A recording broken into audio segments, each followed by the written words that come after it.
Good morning, welcome back. It is Saturday. Hope you're having a great day. We are having our next to last flea market find video from the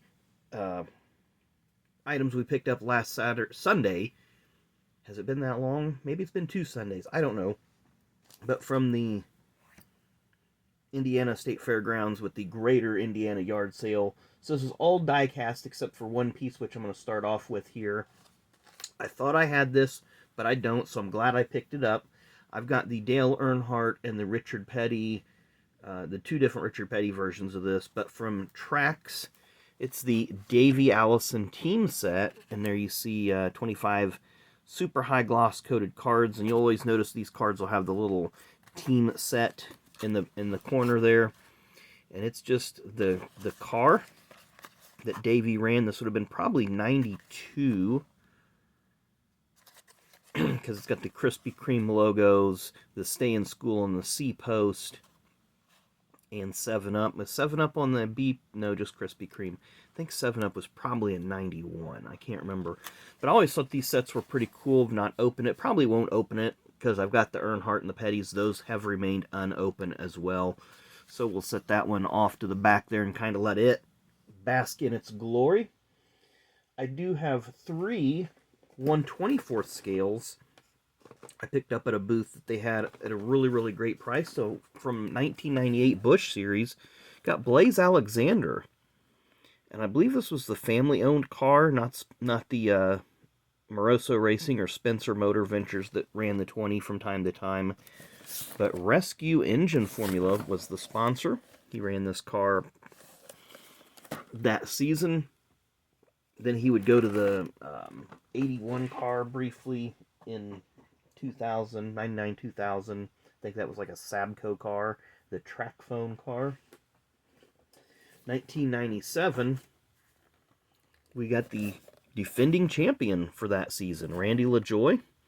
And this was before they started picking up a lot of associate sponsors. Eventually, I think they had Kool-Aid and a couple other associate sponsors on that car, but they did win the title in 97, and I've got to work on getting these little stickers off. I don't like it. I mean, I like it when they put it on the plastic because they put it on the cardboard, you peel it off, and it just rips the cardboard.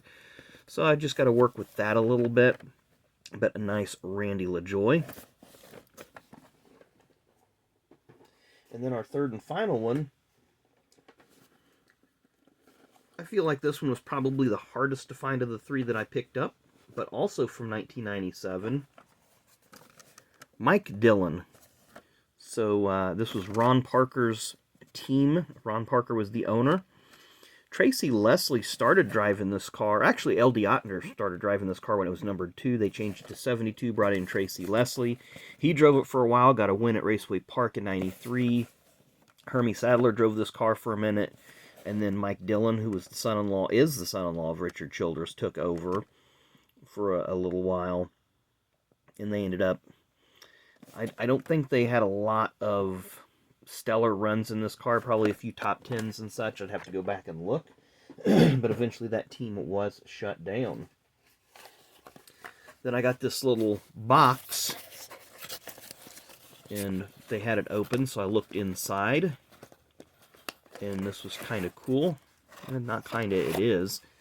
But it's a 1/64 scale Racing Champions from 1999. It's a 1/64 scale 24 karat gold and a regular Ford Taurus. There's only less than 3,000 of them made. Apparently it includes a car cover that just kind of show you it's the Goldberg Who's Next edition. And then there you see it. So you got the regular, which we seen that one the other day, and then the 24K edition. So I thought this was super nice. Had to pick that up as well. Get that put back in the box and then put in the original box that these were probably shipped to the dealers in. So I was happy with that one. And now we're going to have a smaller version of our 1/64 here, or condensed version, since we've shown you some bigger cars and some other oddball stuff. Boy, I'm not sure where to start here, because this is we're getting into some pretty stacked stuff here. So we're going to start with some short track champions. Ernie Irvan. We got our Walmart. Everybody likes to comment on the price tags. And look at that. So this would have been in 1991, 92, thereabouts. Oh, 94. Wow, I was wrong.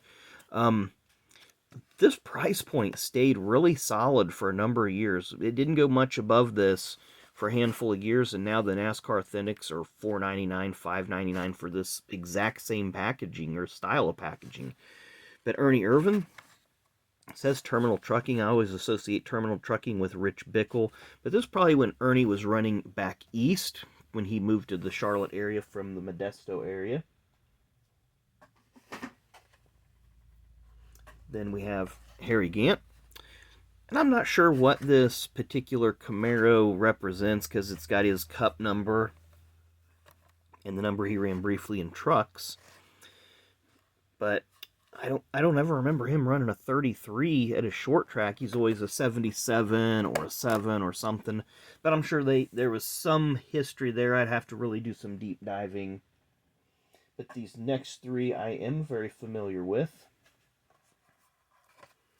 Rusty Wallace, this would have been an ASA Camaro with the sponsor that he took to Cup and got his first win with, Aluguard Antifreeze and Coolant. But Rusty Wallace, and it looks like we got Bristol International Raceway back there, and I'm trying to see his uniform, what that uniform might be. I don't know if this would have been an ASA picture. I'm trying to see if he's got like the 85 Aluguard uniform on or what he's got going on there. We got a couple more short track champions to go. This next one, very familiar paint scheme, Dick Trickle.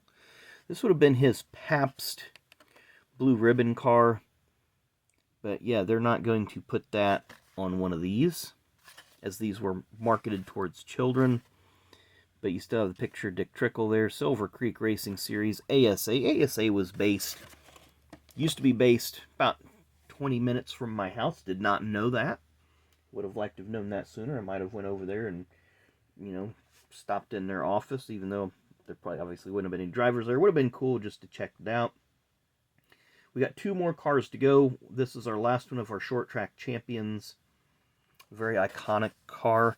Mark Martin. Rico Incorporated, not sure what that is. Prototype Racing Engines. This would have been ASA Artgo Series.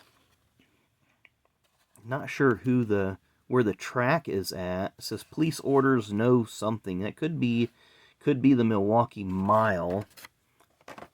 And then this last one is a car, not NASCAR, but I've chased this one for a number of years, and it's always been, super expensive to find. Never found it in the wild. But from the World of Outlaws, King of the Outlaws, Steve Kinser. This would have been before he went Cup Racing because he still has the Valvoline sponsorship. But there's some of the different drivers that you could have got. There's Dale Blaney, uncle of Ryan Blaney, who was actually drafted in the NBA, I believe.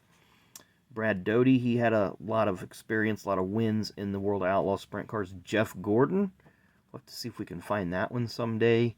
A Wild Child, Jack Howdenchild there. Andy Hillenberg.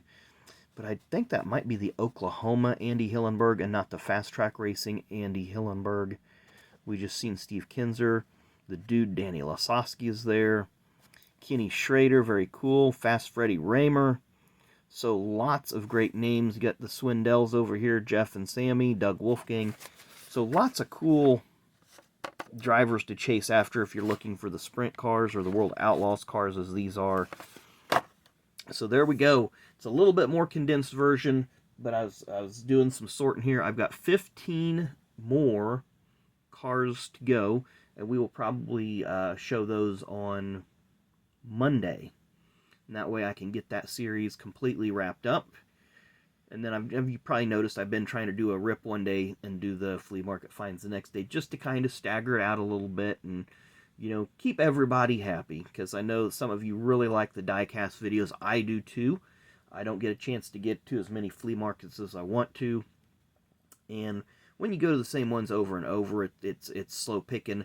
But events like this, I encourage everybody to go to their local state and county fairgrounds websites, check out when they're having sales. because a lot of times you'll have our local fairgrounds here a couple times a year they have a toy and die-cast show. I haven't made it there yet, but I do want to get there and see what they have to offer. But this particular sale, there was just some really great deals I couldn't pass up on. But anyway, thanks again for watching. Enjoy the rest of your Saturday. I think it's Saturday. Anyway, enjoy the rest of your Saturday, and we'll see you tomorrow.